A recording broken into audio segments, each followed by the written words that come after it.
BJP नेता मृत्युंजय तिवारी ने RJD पर बड़ा हमला बोला है और साफ तौर पर कहा है कि खत्म होने की कगार पर है आरजेडी।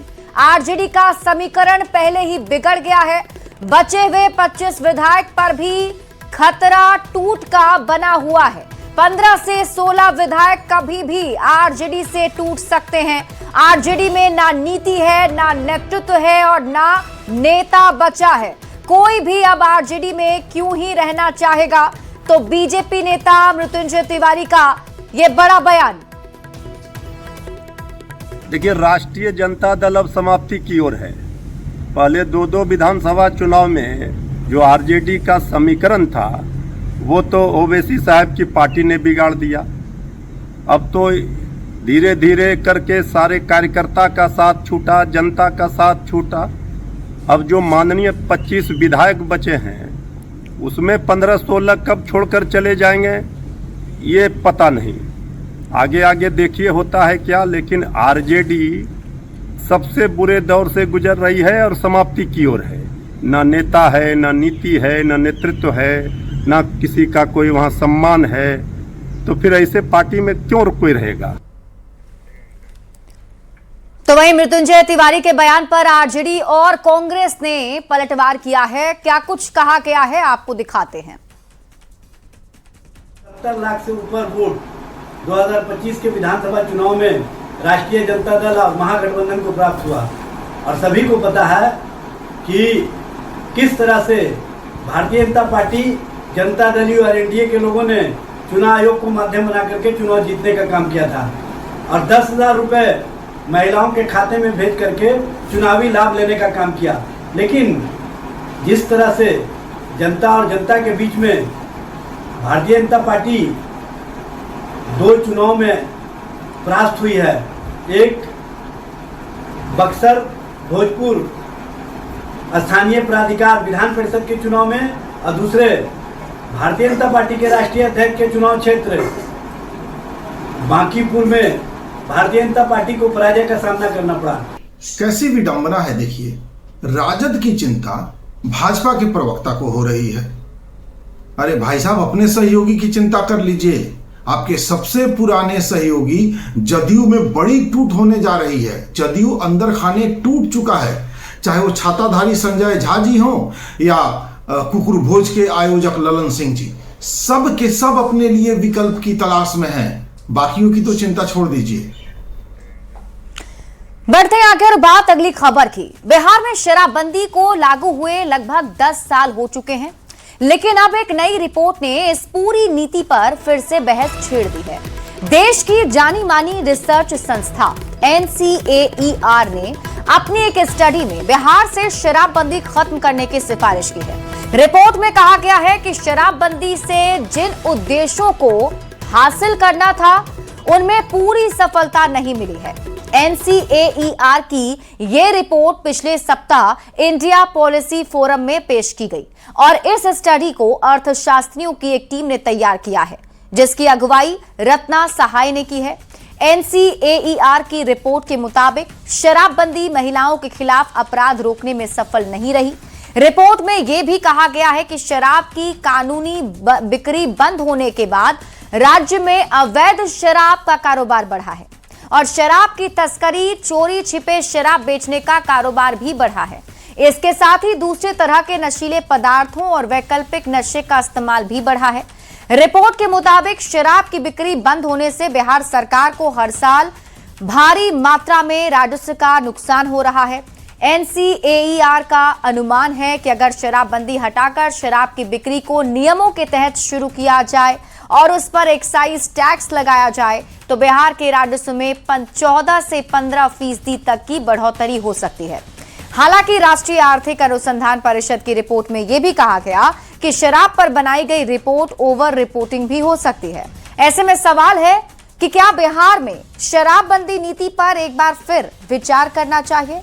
क्या शराबबंदी पर फिर से विचार होना चाहिए?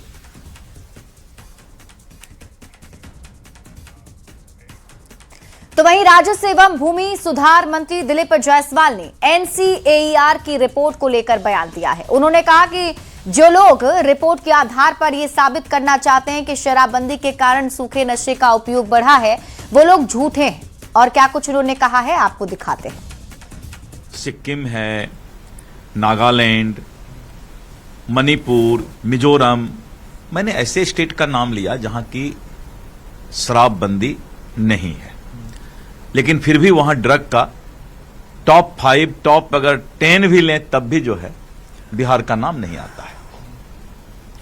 और आज बिहार में जो है मात्र 1% भी हम नहीं पहुंच पाए, अभी भी 0.34% पर ही होंगे सूखा नशा का उपयोग में आबादी के हिसाब से।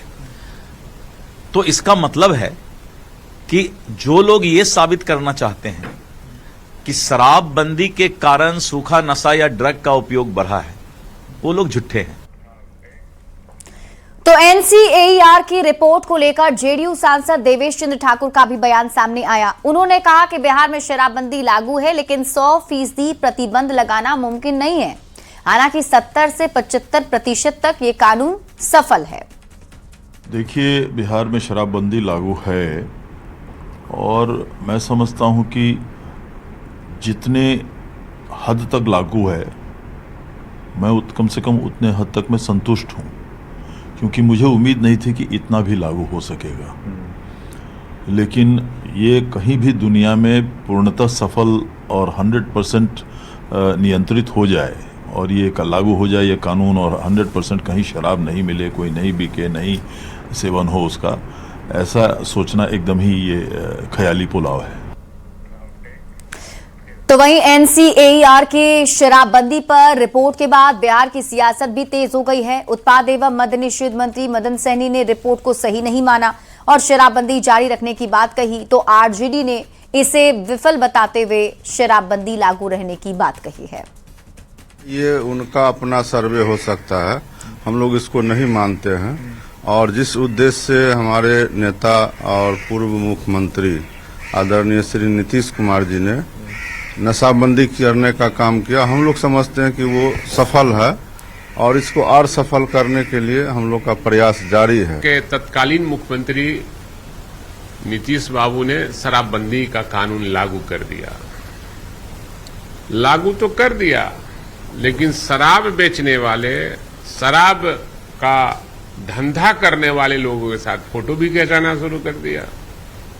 तो उस समय भी मैंने कहा था कि शराबबंदी होनी चाहिए, लेकिन सर्वे कराकर इसका होना चाहिए। इतना जल्दी लिया गया निर्णय यह गलत होगा। और अब सब और अब सूखा का नशा जो है, पूरे बिहार में सूखा नशा से लोग, जो नौजवान, जो देश के भविष्य होते हैं, उनका 20 से 30 वर्ष तक ही आयु रह गई है। वो विभिन्न शोध संस्थानों की रिपोर्ट आई है।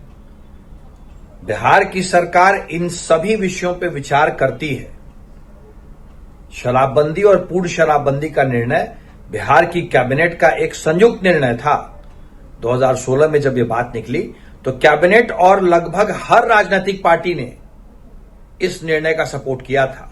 ये एक कलेक्टिव डिसीजन था। बार बार समय समय पे शराबबंदी की समीक्षा होती है। माननीय नीतीश कुमार जी केवल राजनेता के लिए नहीं आने जाते हैं, बल्कि सामाजिक सुधार के पर्याय रहे हैं। मद्य निषेध, पर्यावरण जैसे, बाल विवाह जैसे महत्वपूर्ण विषय की उन्होंने चिंता की, और यह स्वाभाविक है। अब ऐसे लोग जो मद्य निषेध कानून से अपने आप को असहज महसूस कर रहे हैं, मैं चुनौती के साथ उनको कहता हूं, आंकड़े की बाजीगरी मत करिए। एनसीएईआर की शराबबंदी पर रिपोर्ट पर बिहार में सियासत शुरू हो चुकी है। बिहार में शराबबंदी पर शुरू से ही मुखर होकर आवाज उठाने वाले भारत सरकार के मंत्री जीतन राम मांझी के पार्टी के नेता का कहना है कि इस मामले को सरकार को समझने की जरूरत है। और वहीं इस मामले में आर्थिक मामलों के जानकार का मानना है कि बिहार में शराबबंदी के बाद लगभग 14 से 15% तक राजस्व का नुकसान हुआ। यदि बिहार में शराबबंदी लागू होती है तो इस नुकसान की भरपाई की जा सकती है, जबकि कांग्रेस ने बिहार में शराबबंदी और शराबबंदी के बाद जो स्थिति उत्पन्न हुई है उसको लेकर सरकार पर हमला बोला है। अनुसंधान समिति की जो रिपोर्ट है जो नंदन नीलकंठ की अध्यक्षता में आई है, निश्चित तौर पर वो विचारणीय है और हमको लगता है कि बिहार सरकार पहले भी कई बार, हमारे नेता जीतन राम मांझी जी तो इस पर बोलते भी रहे हैं, क्योंकि देखिए कोई भी कानून हो तो उसका दोनों पक्ष होता है और निश्चित तौर पर पहले भी बिहार सरकार ने इस पर संज्ञान लिया, कई बार समीक्षा हुई, कई बदलाव हुए। इस बार भी हम लोग समझते हैं कि माननीय मुख्यमंत्री सम्राट चौधरी जी निश्चित तौर पर इस पर विचार करेंगे। अब सरकार इस पर विमर्श करती है नहीं करती है ये तो सरकार का पार्ट है, लेकिन हाँ इतनी बात जरूर है कि जो NCAER ने जो एक समीक्षा के माध्यम से एक सुझाव दिया है कि जिस सामाजिक बदलाव को लेकर के इस कानून को लागू किया गया था, क्या वो सामाजिक बदलाव हो पाया, और दूसरी तरफ आर्थिक लक्ष्य भी जो राज्य सरकार नहीं पूरा कर पा रही है, क्या उसमें कहीं ये शराबबंदी का कानून उनके लिए एक बाधक बन करके तो नहीं खड़ा है। 2016 में जब शराबबंदी कानून पर विचार चल रहा था तब नीतीश कुमार जी ने वादा किया था कि लागू करने के 2 साल के भीतर वो इसके सामाजिक और आर्थिक प्रभावों दुष्प्रभावों का अध्ययन करवाएंगे, इस पर रिसर्च करवाएंगे। लेकिन दुर्भाग्य से नीतीश कुमार जी पलटू राम तो थे ही, अपने इस वादे से पलटे, कोई अध्ययन नहीं हुआ। देखिए, बिहार में शराबबंदी से राज्य को बड़े पैमाने पर आर्थिक नुकसान हुआ है। अर्थशास्त्री डॉक्टर बैकुंठ रॉय भी ये मानते हैं कि शराबबंदी से राजस्व प्रभावित हुआ है, और उन्होंने क्या कहा आप खुद देखिए। बिहार में शराबबंदी और राजस्व नुकसान के संदर्भ में जो आपने प्रश्न पूछा है उसमें मेरा यह मत है कि भारी मात्रा में राजस्व नुकसान तो हो ही रहा है, इसमें कोई दो राय नहीं। एक आंकड़े के मुताबिक करीब 20,000 करोड़ रुपए का नुकसान है। हालांकि यह एक अनुमानित आंकड़ा है। कई विशेषज्ञों का मानना है कि इस राजस्व नुकसान से रोजगार, पर्यटन एवं आतिथ्य क्षेत्र पर नकारात्मक प्रभाव पड़ा है। पुलिस प्रशासन और न्यायपालिका का काफी समय भी इसमें खर्च हो रहा है। तो वहीं बीजेपी नेता मृत्युंजय तिवारी ने कहा है कि शराबबंदी कानून सबकी सहमति से लागू हुआ है और सभी पार्टी के विधायकों ने सदन में शपथ ली। 2 बार जनता ने मुहर लगाई, 2 बार एनडीए की जीत हुई। सरकार समय समय पर समीक्षा करती है, सरकार की नजर हर नफा नुकसान पर है। कानून लागू हुआ है, सब लोगों की सहमति से हुआ है और सब लोगों ने, सदन में हो सभी पार्टी के नेताओं ने, माननीय विधायकों ने शपथ ली और आम लोगों ने भी इस पर मुहर लगाई। 2 चुनाव शराबबंदी कानून के बाद हुए, उसमें प्रचंड बहुमत एनडीए को मिला। अब सरकार समय समय पर इसकी समीक्षा भी करती है। सरकार की नज़र हर नफ़ा नुकसान पर है। पहले जनता की भलाई किस में है, राज्य की भलाई किस में है, ये सरकार की प्राथमिकता है। बढ़ते आगे और बात अगली खबर की। बिहार के मुख्यमंत्री सम्राट चौधरी आज गोपालगंज दौरे पर हैं, जहां थावे मंदिर में उन्होंने पूजा अर्चना की है। मुख्यमंत्री के साथ बिहार के शिक्षा मंत्री मिथिलेश तिवारी, ग्रामीण कार्य मंत्री सुनील कुमार, मुख्य सचिव प्रत्यय अमृत, डीजीपी विनय कुमार भी मौजूद रहे। सीएम ने मंदिर में पूजा कर राज्य के सुख शांति की कामना की और इसके साथ ही चनावे में प्रस्तावित मेडिकल कॉलेज की भूमि का जायजा भी लिया है। बता दें कि मुख्यमंत्री गोपालगंज के मानिकपुर गांव में पटना हाईकोर्ट के वरिष्ठ अधिवक्ता वाई गिरी के यहां उनकी माता के श्राद्ध कर्म में शामिल होंगे।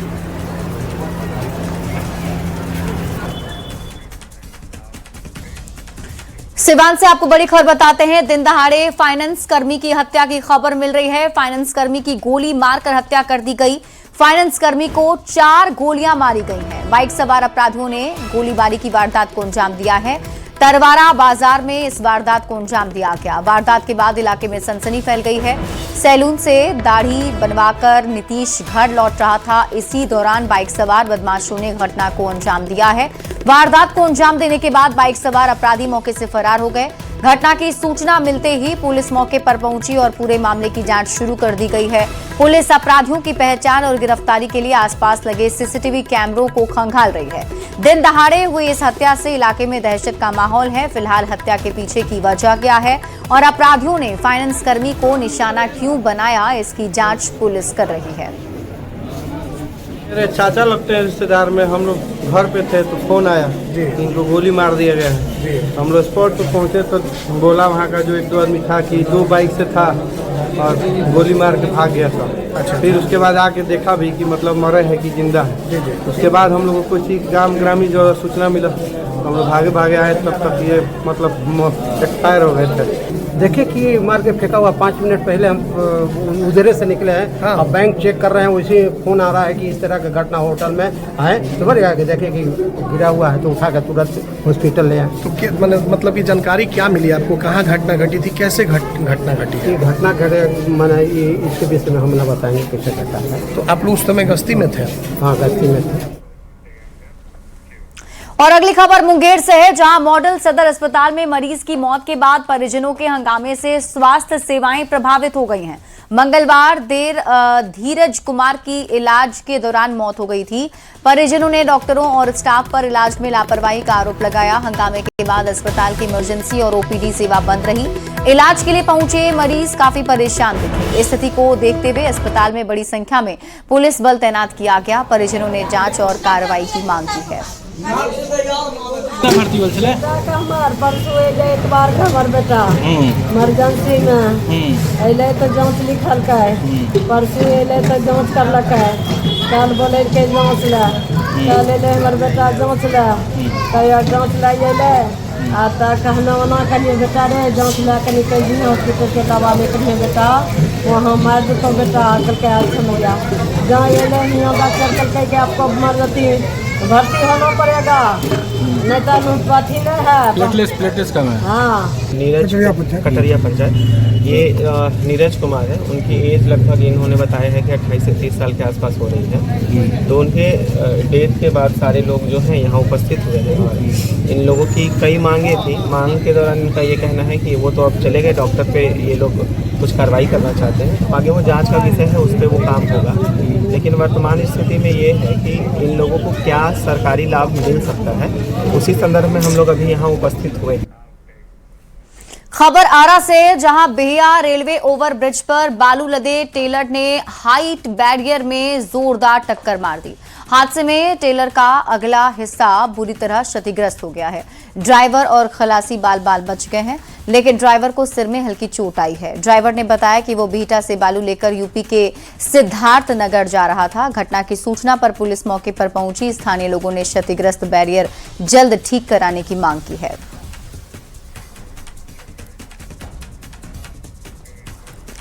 और अब खबर आपको पटना से दिखाते हैं, जहां बिहार विधान परिषद सभागार में लाइब्रेरियन दिवस पर कार्यक्रम आयोजित किया गया।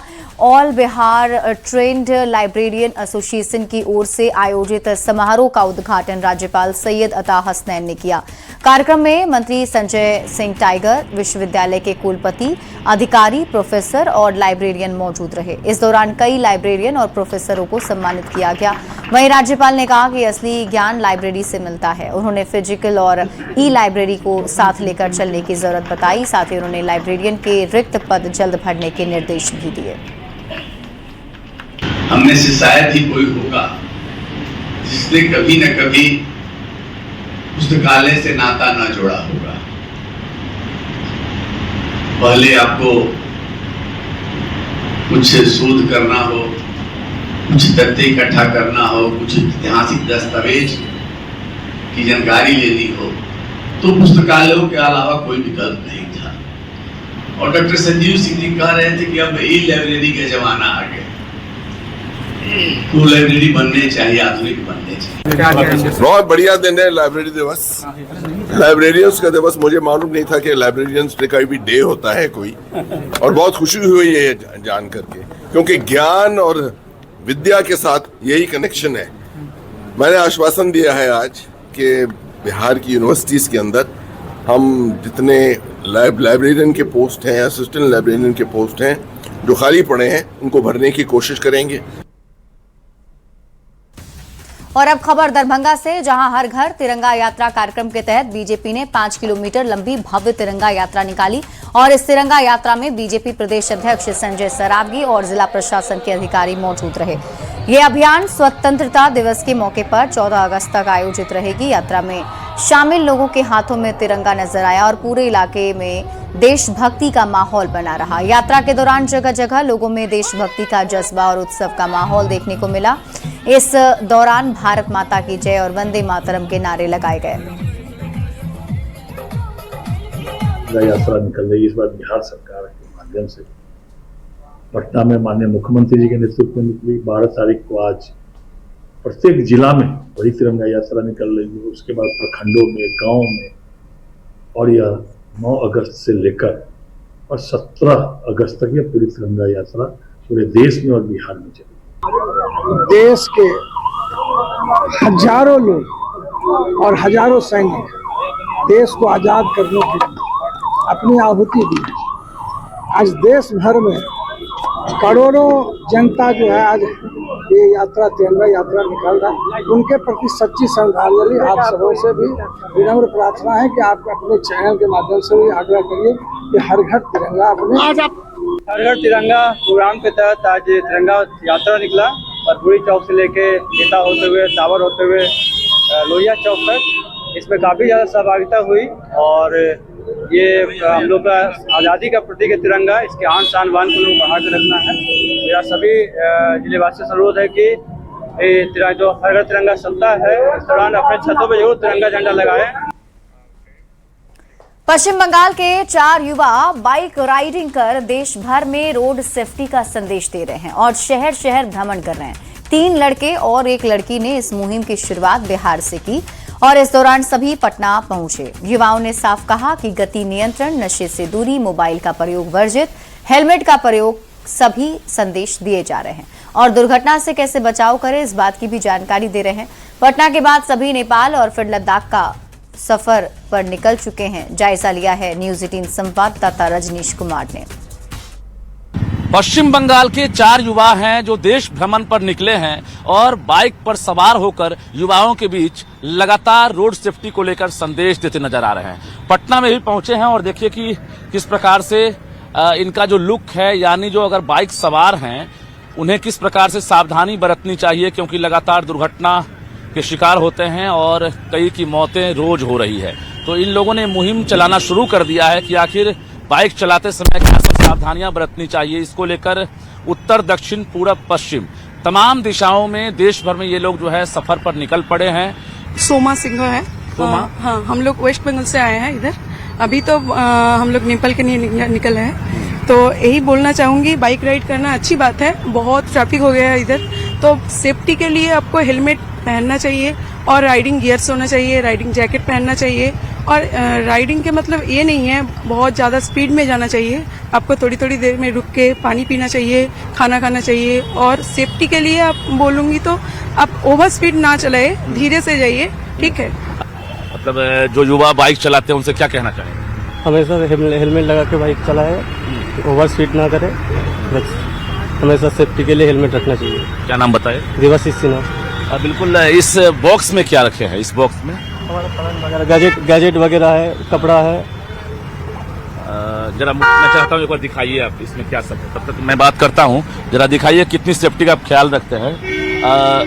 क्या लग रहा है ये जो मैसेज आप लोग दे रहे हैं कितना कारगर होगा युवाओं के बीच में? यही मैसेज है कि घर का, परिवार का ख्याल रख के राइडिंग करना चाहिए। इतना ड्राइविंग रिस्क में मत लो, परिवार दिक्कत में आ जाएगा बाद में। रास्ते में अगर कोई बाइक राइडर मिलता है, अगर हाई स्पीड में गाड़ी चला रहा है, उसको तो रोक के समझाता हूँ थोड़ी। नाम आपका? रंजन सिंह। जी बताइए, इसमें हम बॉक्स देख रहे हैं बाइक को, इसमें हाँ, ये टॉप बॉक्स है बाइक का जो होता है। इसके अंदर आप कैमरा वगैरह, आपका जो कीमती सामान होता है वो रख सकते हैं, कपड़े भी आपको रख सकते हैं। इसके अंदर क्या है, वो सेफ रहेगा। जो हमारा ये लगेज बैग है उसके अंदर सेफ नहीं रहता है, इसलिए टॉप बॉक्स में सेफ रहता है। तो इसलिए टॉप बॉक्स कैरी करना चाहिए। चलिए, तो सेफ्टी का ख्याल रखना है, क्योंकि ये युवा जो हैं सेफ्टी को लेकर ही लगातार संदेश दे रहे हैं और इस गर्मी में भी देश भ्रमण कर रहे हैं। तो समझ सकते हैं बाइक चलाना जो है जरूरी जरूर है, लेकिन बाइक के लिए सेफ्टी ही बरतना जरूरी है, क्योंकि रोज दुर्घटना हो रही है और उसके बाद जो है कई लोग मौत के गाल में समा रहे हैं। तो निश्चित रूप से जो युवा हैं ये संदेश दे रहे हैं और उम्मीद करते हैं कि इनका संदेश जो है युवाओं के बीच असरदार हो और निश्चित रूप से दुर्घटना पर भी लगाम लग सके। कैमरामैन दीपक के साथ रजनीश कुमार, न्यूज़ 18 पटना।